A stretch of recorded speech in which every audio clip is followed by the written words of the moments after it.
Hello बच्चों आज हम लोग क्षितिज बुक का पदखंड का फर्स्ट चैप्टर कबीर की साखियाँ और उनके पद पढ़े। बच्चों, कबीर जी का जन्म 1398 में बनारस में हुआ था, है ना। बनारस, पहले इसको काशी बोलते, और इनकी मृत्यु 1518 में हुई। बच्चों, ये एक बहुत निर्भीक कवि थे, बहुत साहसी कवि थे, निडर थे ये।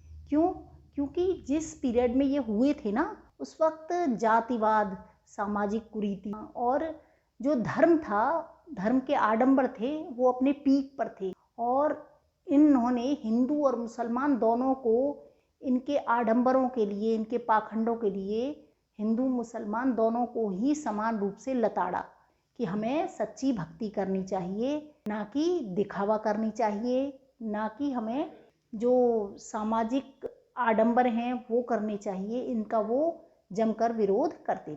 अब आप जैसे देखते हो ना कि कोई मंदिर में जैसे जल चढ़ाने जा रही हैं और जल्दी जल्दी जल चढ़ाना है, हमको नियम है हमारा, हम तो मंदिर में शिव जी को जल चढ़ाएंगे।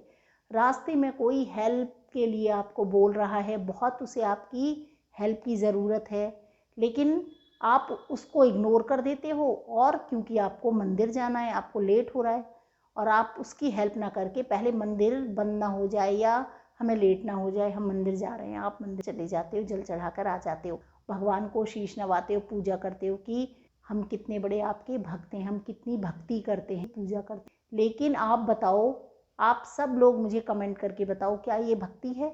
ये भक्ति नहीं है बेटा। असली भक्ति, जो कबीर जी भी कहते थे कि हमें सच्ची भक्ति करनी चाहिए, अपनी दूसरों की सेवा करनी चाहिए, हेल्प करनी चाहिए, और अपने अंदर ही ईश्वर विराजमान है। हमें अपने मन से भक्ति करनी चाहिए, ना कि लोगों को दिखावे के चाहिए, ना स्वार्थ के लिए करनी चाहिए। तो चलिए शुरू करते हैं, हम इनकी साखियां पढ़ेंगे। पहली है, मान सरोवर सुभर जल, हंसा केली कराही, मुक्ता फल मुक्ता चुगे, अब उड़ अनत न जाही। बेटा, पहले इसमें यूज होने वाले आप सारे जो भी शब्द हैं, जो भी वर्ड्स हैं, उनके मीनिंग जानेंगे। उसके बाद आपको उसका मीनिंग, इसका भावार्थ करने में आसानी हो। मानसरोवर, पानी से, जल से भरा हुआ तालाब या सरोवर। सुभर माने भरा हुआ है, अच्छी तरह भरा हुआ है। जल माने पानी। हंसा, हंस एक पक्षी होता है, बहुत सुंदर सफेद रंग का होता है। बच्चों, आपने देखा होगा या चिड़ियाघर में देखा होगा, है ना। हंस होते हैं, सुना तो बहुत होगा, और वो इतना देखने में बहुत अच्छा लगता है। कहते हैं वो पानी में से मोती चुगता है, वो ऐसी वैसी चीज़ नहीं उठाता, नहीं खाता, वो मोती निकालता है, मोती चोंच से मोती पानी में से निकालता है। तो हंस जो है, केली माने खेल रहा है, मस्ती कर रहा है, करही माने कर रहा है। किसमें? अब पूरी लाइन क्लियर हो गई कि जल के अंदर जो हंस है, जो अच्छी तरह जल भरा हुआ है तालाब में, उसमें मस्ती कर रहा है, खेल रहा है। ठीक है, अब नेक्स्ट लाइन देखते हैं। मुक्ता फल, मुक्ता फल होता है बेटा मोती। तो और मुक्ता फल चुग रहा है, वो जो हंस है वो मोती निकाल रहा है, जल से मोती चुग रहा है। और अब उड़ अनत न जाई, अब उसे कहीं अन्य जगह, उड़ माने उड़ने की, अनत माने अन्य जगह जाने की आवश्यकता नहीं है, ज़रूरत नहीं है, क्योंकि उसे वहाँ पर उसे जो पानी में से वो मोती चाहता है वो उसे मिल रहे हैं, तो वो किसी अन्य जगह जाना। ठीक है, ये बच्चों इसका वर्ड टू वर्ड मीनिंग हो। अब इसको कबीर दास जी जो संत थे, वो भक्ति के हिसाब से इसको क्या भावार्थ निकालते हैं वो जान लेते हैं। कि हमारे हृदय रूपी कुंड में अमृत रूपी जल भरा हुआ है, बहुत अच्छी तरह से भरा हुआ है, जिससे कि आत्मा को आनंद प्राप्त होता है।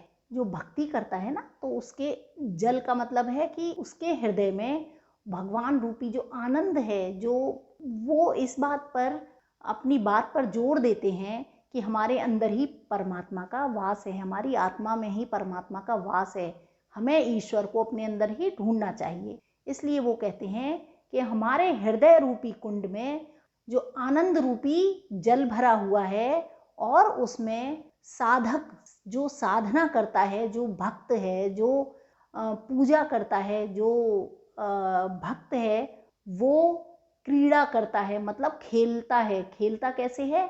वो आनंद ले रहा है। जो साधक है वो उस पानी के साथ आनंद ले रहा है, या कह सकते हैं वो अपने हृदय में जो अमृत भरा हुआ है उसके साथ बहुत मगन होके, प्रभु के नाम में मगन होके भक्ति कर रहा है, और उसे मोक्ष रूपी मोती मिल रहे हैं, आनंद रूपी मोती मिल रहे हैं, इसलिए उसे कहीं भी जाने की आवश्यकता नहीं है। समझ रहे हो बच्चों?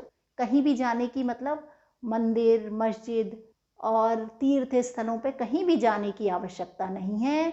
वो अपने हृदय में ही भगवान का वास समझकर अपनी भक्ति में, भगवान की साधना में मगन रहता है। खेलने का मतलब है कि वो भक्ति में मगन हो जाता है, और इससे मोती का क्या मतलब है? इससे उसे आनंद की प्राप्ति होती है। जैसे हंस को मोती की प्राप्ति होती है ना, इस प्रकार साधक को उस भक्ति में खेलने से, भक्ति करने से आनंद की प्राप्ति होती है, और इसलिए वो कहीं भी जाने का इच्छुक नहीं है, कहीं भी जाना नहीं चाहता। ठीक है, नेक्स्ट है बच्चों, प्रेमी ढूंढत में फिरो, प्रेमी मिले न कोई, प्रेमी को प्रेमी मिले, सब विष अमृत होए।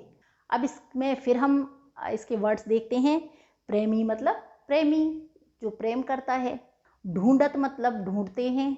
मैं फिरो मतलब मैं फिर रहा हूँ। मैं फिरो मतलब मैं घूम रहा हूँ प्रेमी को ढूंढते हुए। मैं प्रेमी को ढूंढते हुए यहाँ वहाँ घूम रहा हूँ, लेकिन प्रेमी मिले न कोई। इसमें सीधा सा बात है, कोई वर्ड मुश्किल नहीं है कि लेकिन कोई भी प्रेमी, मुझे कहीं भी कोई प्रेमी नहीं मिला। प्रेमी को प्रेमी मिले, और यदि प्रेमी को प्रेमी उसका मिल जाता है, सब विष अमृत होए। विष माने जहर, अमृत माने अमृत। तो प्रेमी को अगर प्रेमी मिल जाता है तो सारा विष अमृत बन जाता है, सारी बुराई अच्छाई हो जाती है। तो ये हमने इसका हिंदी समझ ली, इसका मीनिंग समझ लिया। अब इसका भक्ति के रूप में, कबीर दास जी संत के रूप में इसका क्या भावार्थ है वो समझ लिया। कबीर दास जी कहते हैं कि मैंने सब जगह अपने प्रेमी को ढूंढा। उनका प्रेमी कौन है? ईश्वर, क्योंकि वो भक्त हैं। तो उन्होंने अपने ईश्वर को, अपने प्रेमी को सभी जगह ढूंढा, तीर्थ स्थलों पे, मंदिरों में, लेकिन उन्हें अपने प्रेमी कहीं नहीं मिले। क्यों? क्योंकि वो क्या कहते हैं कि प्रेमी या ईश्वर तो हमारे अंदर ही। तो वो कहते हैं मैंने अपने प्रेमी को, अर्थात अपने प्रभु को हर जगह ढूंढा, लेकिन मुझे कहीं भी प्रेमी, अपने ईश्वर नहीं मिले। और जब भक्त को उसके प्रेमी मिल जाते हैं, उसके ईश्वर मिल जाते हैं, उसके भगवान मिल जाते हैं, तो उसके अंदर जो भी बुराइयां हैं वो सभी अच्छाइयों में बदल जाती हैं। मतलब उसकी सभी बुराइयां नष्ट हो जाती हैं, खत्म हो जाती हैं, है ना। क्योंकि अगर हमारे हृदय में भगवान का वास हो गया, हमें अपने भगवान मिल गए, तो अपनी सभी बुराई अपने आप खत्म हो ही जाती है। ठीक है, नेक्स्ट है बच्चों, हस्ती चढ़िए ज्ञान को, सहज दुलीचा डार, स्वान रूप संसार है, भूकन दे झक मार। अब हम इसका मीनिंग देख लेते हैं बच्चों। हस्ती, हस्ती मतलब हाथ, चढ़िए मतलब चढ़ना है, ज्ञान माने ज्ञान, ज्ञान को, ज्ञान की, ज्ञान को मतलब ज्ञान की, सहज, सहज मतलब बहुत आसानी से, ज़्यादा मुश्किल ना हो, बहुत जो आराम से हो जाए। दुलीचा मतलब गलीचा, है ना, कालीन टाइप जो होता है ना, उसको कहते हैं गलीचा, दुलीचा। डार माने डालना चाहिए, डालकर। स्वान, स्वान कहते हैं बेटा कुत्ते को। स्वान रूप मतलब कुत्ते का रूप, कुत्ता रूपी।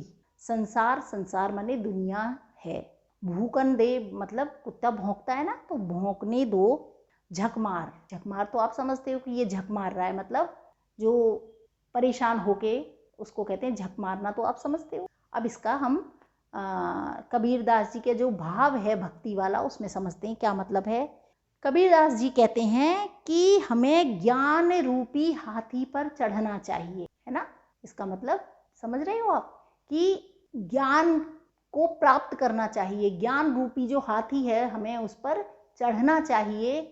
सहज दुलीचा डार, और बहुत आसानी से उस पर, जो बहुत सही तरीके, आराम से हो जाए, उसका सहज साधना का गलीचा डालना चाहिए, कालीन उसके ऊपर बिछाना चाहिए। और ये जो सारी दुनिया है ये कुत्ते के समान है ना। उन्होंने कहा है, मैंने कहा ना वो निडर थे, तो उनकी भाषा में ये हमें निडरता देखने को मिलती है। उन्हें ये नहीं था कोई मुझे कुछ कहना दे, कुछ है, तो वो उनका जो भी कहने का तरीका थे तो वो बहुत साहसी थे। तो क्या कहते हैं कि ये दुनिया जो है वो कुत्ते के समान है और ये बोलती रहती है, भौंकती रहती है और अपने आप चुप हो जाएगी झक मार कर। मतलब बोल रही है दुनिया तो बोलने दो, आप ध्यान मत दो, अपने आप ही ये झक मार कर बंद हो जाएगी। तो उनके कहने का मतलब है हमें ज्ञान रूपी हाथी पर सहज साधना का गलीचा डालकर बैठना चाहिए। इसका मतलब बहुत आसानी से, बहुत सरल तरीके से ज्ञान को प्राप्त करना चाहिए और दुनिया की परवाह नहीं करनी चाहिए। ठीक है। नेक्स्ट है बच्चों, पखा पखी के कारणे सब जग रहा भुलान, निरपख होई होई के हरि भजे सोई संत सुजान। पखा पखी मतलब समझ रहे हो, फेवर या अगेंस्ट। पखा पखी मतलब इस तरफ या उस तरफ, फेवर में या अगेंस्ट है। के कारणे इसकी वजह से, के कारणे मतलब इसके कारण, सब जग रहा भुलान सारा जो जग है, सारा संसार है वो भुलावे में है, भ्रमित है, मतलब कंफ्यूज है। निरपख मतलब न्यूट्रल होकर, है ना, निष्पक्ष होकर, न्यूट्रल होकर। होई के हरि भजे, निष्पक्ष होकर हर भजे मतलब हरि का भजन करना चाहिए। वही संत सुजान है, वही चतुर है, वही सच्चा संत है। सुजान मतलब चतुर है, सच्चा है और होशियार है। वही संत मतलब भक्त है, संत है। तो बच्चों इसका यही मतलब है कि हमें किसी से वाद विवाद ना करके, आर्ग्यू ना करके कि हम तुम्हारी तरफ हैं, हम तुम्हारी तरफ हैं, इन सब में हमें नहीं पढ़ना चाहिए। इन सब में पढ़कर जो लोग हैं वो भूल रहे हैं, प्रभु को भूल रहे हैं, इन्हीं चीज़ों में पड़े हुए हैं, लगे हुए हैं और प्रभु को भुला रहे हैं। निष्पक्ष होकर, किसी की तरफदारी ना करके हमें सिर्फ अपने आप से प्रभु का ध्यान करना चाहिए और अपनी समझ से पूरी तरह ईश्वर में रमना चाहिए। और यही एक सच्चा साधक करता है, या एक सच्चे भक्त को यही करना चाहिए। ठीक है। नेक्स्ट है बच्चों, हिंदू मुआ राम कहे, मुसलमान खुदाए, कहे कबीर सो जीवता, जो दोहू के निकट न जाए। अब इसमें बच्चों मैंने कहा ना कि वो बहुत निडर थे, इसमें आपको देखने को मिलेगा कि वो हिंदू मुसलमान दोनों को ही कह रहे हैं। क्या कहते हैं? हिंदू लिखा है, हिंदू हिंदू, मुआ माने मर गए, राम कहकर, राम राम कहकर हिंदू मर गए, मतलब सारा समय उन्होंने राम राम रटने में ही बिता दिया। और मुसलमान खुदा खुदा करते रहे।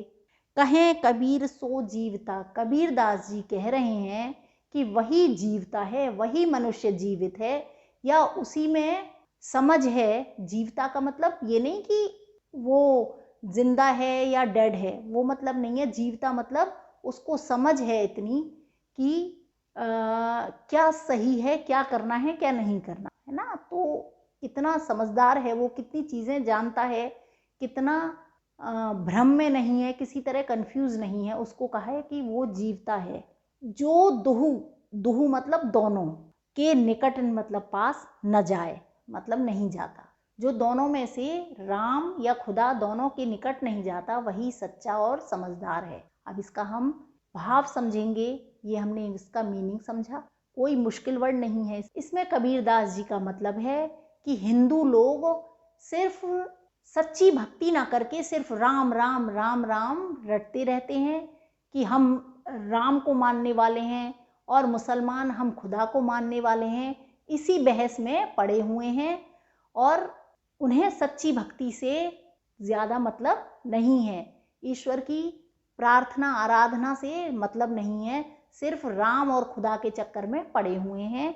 सचमुच में वही मनुष्य जीवित है या वही मनुष्य समझदार है जो इन दोनों के निकट नहीं जाता।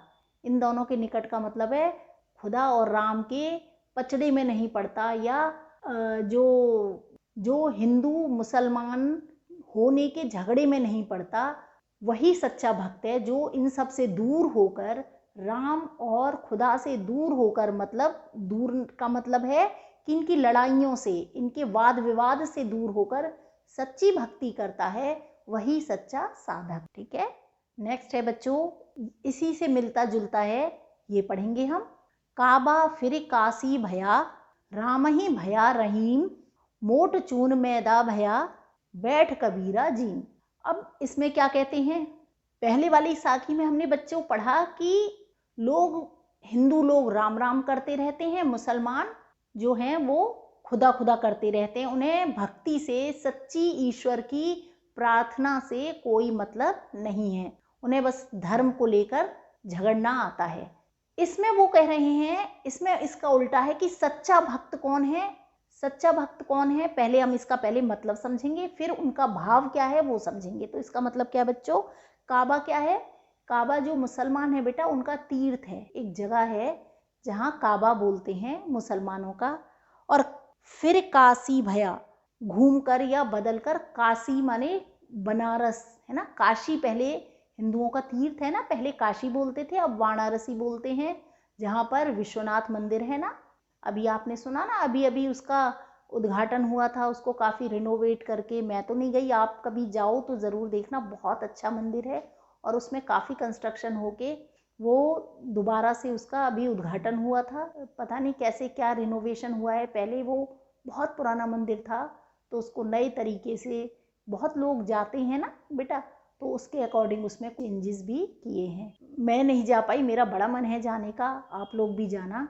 कि बनारस का जो मंदिर है वो बहुत भव्य और बहुत बहुत भव्य है। तो हम वापस आते हैं, कहाँ थे कि जो काबा है, काशी बनारस को कहा है कि काबा जो है वो घूम फिर कर काशी हो गया। और राम ही भया रहीम, राम जो हैं वो रहीम बन गए। मोट चून, मोटा मतलब मोटा, चून मतलब आटा, मैदा भया, उसको जब मोटे चून को, मोटे आटे को ज़्यादा पीसते हैं तो क्या बन गया, मैदा बन गया। तो मोटा आटा मैदा बन गया। बैठ कबीरा जीन, वो कहते हैं बैठ के आराम से, कबीरदास जी कहते हैं कि खाना खाओ, आटा बन गया, तैयार हो गया, और अब बैठ के खाना खाओ। अब उनका भावार्थ क्या है इसका, जीमना मतलब समझते हो ना, जीम लो, जीमने का मतलब है खाओ। कबीरदास जी कहते हैं कि सब बैठ के आराम से खाओ, आटा तैयार हो गया, अब बैठकर खाओ, जीमना खाने को कहते हैं। अब इसका हम, कबीरदास जी का भाव क्या है, उनका भाव है कि जब व्यक्ति भक्ति में लीन होता है, सच्ची भक्ति करता है और भक्ति के पीक पर होता है, समझते हो ना, पीक पर होता है, बहुत अधिक सच्ची भक्ति करता है, तब उसके लिए हिंदू मुसलमान दोनों के तीर्थ हैं जैसे काबा और काशी कोई मतलब नहीं रखते। जो सच्चा भक्त है उसके लिए काबा काशी बन जाता है और राम रहीम बन जाता है। इसका मतलब समझ रहे हो कि काशी और काबा में उसके लिए कोई फर्क नहीं है, राम और रहीम में उसके लिए कोई अंतर नहीं है। मोटा आटा जो है वो पिस कर मैदा बन जाता है, लेकिन वो सेम चीज़ है, मोटा आटे से भी खाना बनता है और मैदा से भी खाना बनता है, दोनों से ही खाना बनता है और दोनों से ही भोजन का आनंद लिया जा सकता है और भोजन को पेट भरा जा सकता है। इसलिए दोनों में कोई भी फर्क नहीं है, चाहे राम कहो, चाहे रहीम कहो, चाहे काशी कहो या काबा कहो। नेक्स्ट है बच्चों, ऊंचे कुल का जन्मिया करनी ऊंच न होए, सुबरन कलश सुरा भरा साधु निंदा सो। इसमें कबीरदास जी कहते हैं, इसका पहले हम अर्थ समझ लेते हैं कि फिर वो क्या कहते हैं। ऊंचे कुल का जन्मिया, ऊंचे कुल मतलब ऊंचे कुल में, ऊंचे परिवार में जन्मिया, जन्म लेने से, जे करनी ऊंची न होए, करनी मतलब अपने कर्म, ऊंची न होए ऊंचे नहीं होते हैं। सुबरन कलश सुरा भरा, सुबरन मतलब सोने का कलश जो है, सुरा मतलब शराब, भरा भरा हुआ, साधु निंदा हुई, इसका मतलब है कि उनकी बुराई ही होती है, वो खराब ही रहेंगे। अब कैसे, कबीरदास जी कहते हैं कि ऊंचे कुल में जन्म लेने पर करनी ऊंची नहीं हो जाती है ना, सिर्फ ऊंचे परिवार में, ऊंचे कुल में, ऊंचे अच्छे परिवार में जन्म लेने से ही हमको रेस्पेक्ट नहीं मिल सकती। अगर हमारे कर्म अच्छे नहीं हैं, हम ना अपने अच्छे कर्म ना करें, गलत काम करते हैं, लेकिन सिर्फ हम अच्छे फैमिली में पैदा हुए हैं इसलिए हमें रेस्पेक्ट नहीं मिल सकती। जैसे कि एक सोने के कलश में अगर शराब भर दी जाए तो वो अच्छा नहीं हो सकता। सोने का कलश बेशक है लेकिन उसके अंदर शराब खराब चीज़ तो है, तो वो उसकी बुराई ही होगी, वो खराब ही रहेगी। इस प्रकार हमें अपने कर्मों पर ध्यान देना चाहिए, तभी हमें सम्मान मिलेगा, तभी हमें आगे उन्नति मिलेगी और तभी हम समाज के लिए कुछ कर सकते हैं। अर्थात कुल, इसका मतलब क्या है कि अपने कुल, ऊंचे कुल के साथ साथ हमारे कर्मों का अच्छा होना भी जरूरी है, तभी हमें समाज में मान सम्मान मिलता है। ठीक है। अब बच्चों इसका पहला एक अब हम 2 पद पढ़ेंगे, उनको शब्द भी कहते हैं। 2 पद हैं। पहला पद करते हैं, मोह को कहाँ ढूंढे रे बंदे, मैं तो तेरे पास में। इसमें कोई भी मुश्किल वर्ड नहीं है। मोह को मतलब मुझको। ये कबीरदास जी कहते हैं कि ईश्वर का ये भाव होता है। क्या भाव होता है, ये पद में वो बता रहे हैं कि मोह को मुझे कहाँ, मतलब कहाँ ढूंढता है, बंदे मनुष्य को कह रहे हैं। मैं तो तेरे पास हूँ, मैं तो तुम्हारे पास हूँ। कि मुझको ईश्वर का भाव है कि हे मनुष्य, तुम मुझको इधर उधर कहाँ ढूंढते फिरते हो, मैं तो तुम्हारे अंदर ही वास करता हूँ। ना मैं देवल ना मैं मस्जिद ना काबे कैलाश। इसमें बेटा कोई भी मुश्किल वर्ड नहीं है।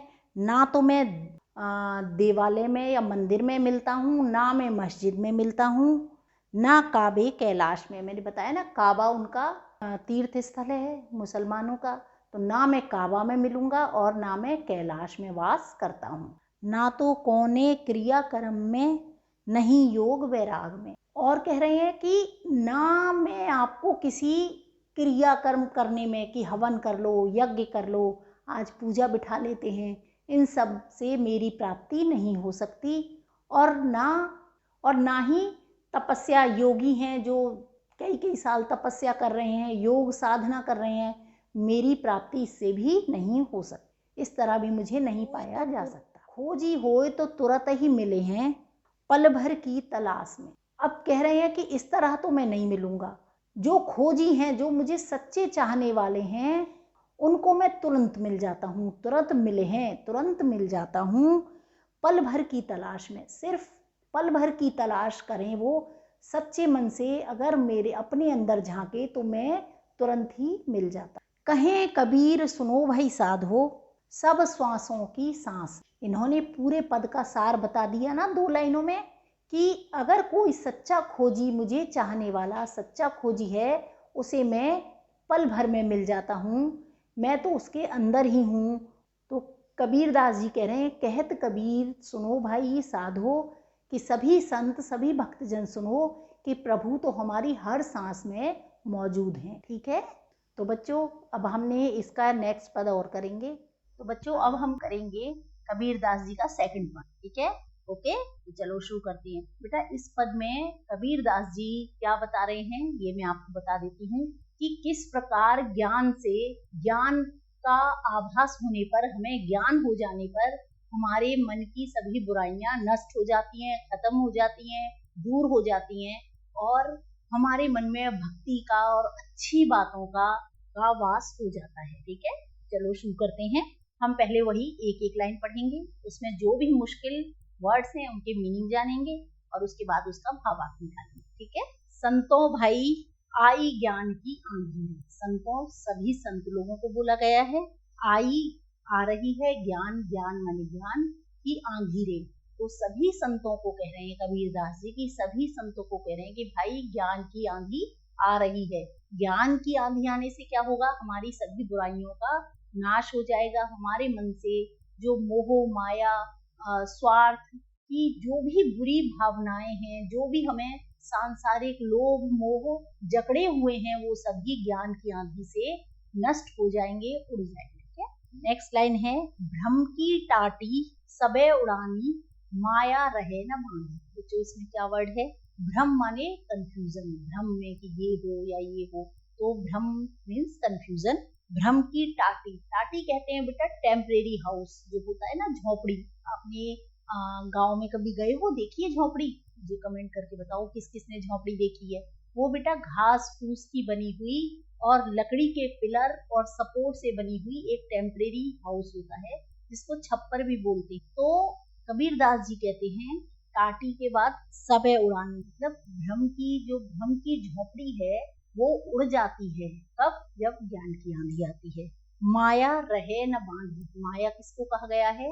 जो मोह माया है, वो मोह माया से बंधी हुई जो भ्रम की छप्पर है, शेड है, वो ज्ञान की आंधी आने से उड़ जाता है। तो अब इसको एक लाइन में कैसे समझेंगे कि ज्ञान की आंधी आने से भ्रम के, कंफ्यूजन के जो छप्पर है, टाटी है, वो उड़ जाती है, जिसको मोह माया ने बांध रखा था। जिस छप्पर को मोह माया स्वार्थ ने बांध रखा था, वो छप्पर, जो भ्रम रूपी छप्पर है, वो ज्ञान की आंधी आने से उड़ गया। हिति चित की द्वैथूनि गिरानी, मोह बलिंदा टूटा। अब जो हमारे मन में चित्त होता है, हृदय में, मन में, थूनी होता है बेटा लकड़ी के पिलर, जो उस झोपड़ी को सपोर्ट करते हैं ना, कच्चा हाउस होता है वो, तो उसको सपोर्ट करने के लिए जो पिलर होते हैं उसको बल्ली बोलते हैं, थूनी बोलते हैं। थूनी मीन्स बल्लियां या लकड़ी की पिलर। तो जब ज्ञान की आंधी आती है तो जो भ्रम का छप्पर है, भ्रम की जो झोपड़ी है, उसमें जो बल्लियां लगी हुई हैं, जो पिलर लगे हुए हैं, वो गिर जाते हैं या नष्ट हो जाते हैं, खत्म हो जाते हैं। और मोह, मोह समझते हो, मोह माया, किसी से लगाव, सांसारिक जो लगाव है, मोह है। बलिंडा माने बेटा वो मैंने बताया आपको, धूनी होता है पिलर, और बलिंडा होता है कि उसकी छत को रोकने के लिए, हम छत को सपोर्ट करने के लिए जो एक लंबा पिलर लगाते हैं छत की सपोर्ट के लिए, उसको बलिंडा बोलते हैं ना। वो भी लकड़ी का ही होता है। तो वह भी टूट गया है ना। जो भ्रम का छप्पर है वो कब टूटेगा? जब उसमें से मोह के और दुविधाओं के जो बल्ली और सपोर्ट और पिलर लगे हुए हैं वो टूट गए। नेक्स्ट लाइन है बच्चों, तृष्णा छानी परे घर ऊपर, कुबित का भांडा फूटा। अब तृष्णा किसको कहते हैं बेटा? तृष्णा होती है हमारी लालच, कामनाएं ना, इच्छाएं, जो कुछ ना कुछ पाने की लालच से बनी हुई जो इच्छाएं होती हैं वो तृष्णा होती हैं। तो अब क्या है इस घर पर? छानी माने छत। आप वर्ड नोट कर लेना बच्चे, लिख लो या बुक में ही पेंसिल से नोट कर लो। तृष्णा छानी माने छत, परे घर ऊपर, घर के ऊपर जो लालच की, इच्छाओं की छत पड़ी हुई थी, वो भी आंधी, किसकी आंधी आने से? ज्ञान की आंधी आने से वो छत टूट गई है। और कुबद का भांडा फूटा। और हम कहते हैं ना भांडा फूट गया, मतलब सब भेद खुल गया है ना। आप बहुत कहते हो ओहो इसने तो हमारा भांडा ही फोड़ दिया है ना। तो भांडा फूटा मतलब सब चीजें ओपन हो गई, सब चीजें खुल गई। जब उसकी छप्पर की छत उड़ गई तो क्या हुआ? उसके अंदर रखा हुआ जो भी सामान है वो ओपन हो गया ना, दिखाई देने लगा, सबको पता लग गया। तो अब इसका भावार्थ क्या होगा? कबीरदास जी भक्ति वाली भावना के अनुसार इनका कहने का मतलब है कि जो भ्रम का छप्पर था, भ्रम की जो झोपड़ी थी, उसकी छत उड़ गई है, और उसके अंदर जो जो बुराइयां थी, मनुष्य के अंदर जो जो बुराइयां हैं वो सारी उसको नजर आने लगी है। ज्ञान की आंधी आने से हमारे मन के अंदर, हमारे अंदर जो जो बुराइयां हैं वो सब दिखाई देने लगी हैं, हमारे सामने प्रकट हो गई। नेक्स्ट है बच्चों, जोग जुगति कर संतों बांधी, निर्चु चुवे न पानी। अब बच्चों इसमें वर्ड लिखो आप, जोग जुगति कर संतों बांधी। जोग मतलब सभी जोगियों ने, संतों ने, जुगत माने टेक्निक से, ट्रिक्स के साथ, कर संतों बांधी, सभी संतों ने जुगत, जोड़ जुगाड़ करके बहुत टेक्निक के साथ उसको, छप्पर को बांधा है। इतनी अच्छी तरह संतों ने छप्पर को बांधा है। अब आगे क्या कहते हैं? निर्चु माने बिल्कुल भी, निर्चु होता है कि जरा सा भी नहीं, चुवे माने टपकना, न पानी, पानी नहीं। तो संतों ने उस छप्पर को इतनी जुगत के साथ, टेक्निक के साथ बांधा के है कि उसमें से बिल्कुल भी पानी नहीं टपक रहा है। अर्थात ज्ञान की, मतलब कि ज्ञान की आंधी आने से हमारे मन का, हमें अपने परमात्मा का, ईश्वर का ज्ञान हो गया है। हमें ज्ञान की आंधी आने से पता लग गया है कि हमारा ईश्वर हमारे अंदर ही है, हमें अपने अंदर ही भक्ति के साथ उसको ढूंढना होगा। इस बात का ज्ञान होने से, यह बात पता चलने से क्या हुआ कि मनुष्य ने अपने अंदर के सभी कूड़ा करकट को आंधी के साथ वो बाहर निकल गया है। इसका मतलब उसका ये सच्चाई, यह बात जान लेने के बाद कि परमात्मा का वास हमारे हृदय में है, यह बात जान लेने के बाद उसका हृदय जो है, मनुष्य का जो मन है वो कैसा हो गया है, एकदम साफ, एकदम निर्मल हो गया है। उसके अंदर जो बुराइयों का कूड़ा करकट था वो निकल चुका है, आंधी के साथ बह गया है, बाहर उड़ गया है। कूड़ कपट काया का निक्सा हरि की गति जब जानी, है ना। जब ज्ञान की आंधी आने से मनुष्य ने, हम लोगों ने, संतों ने हरि की गति की, हरि कैसे मिलेंगे, हर को कैसे प्राप्त किया जा सकता है, किस प्रकार प्राप्त किया जा सकता है, कैसे बताते हैं कबीरदास कि भगवान का जो वास है हमारे अंदर ही है। हमें अपने मन को साफ करके स्वच्छ मन से भगवान की भक्ति करें तो हमें कहीं भी जाने की जरूरत नहीं है। तो इस प्रकार भगवान की जो गति जानने के बाद क्या होता है, हमारा मन के अंदर जो कूड़ा करकट है, बुराइयों का कूड़ा करकट है, वो ज्ञान की आंधी आने से उड़ गया है, साफ हो गया है। और हमें भगवान के बारे में, भगवान के अस्तित्व के बारे में, कि भगवान हमारे हृदय में वास करता है, इस बात का हमें ज्ञान हो गया है। आंधी पीछे जो जल बूटा प्रेम हरिजन भीना। अब बच्चों इसमें क्या मुश्किल वर्ड है, देखो आंधी, आंधी आप समझते हो।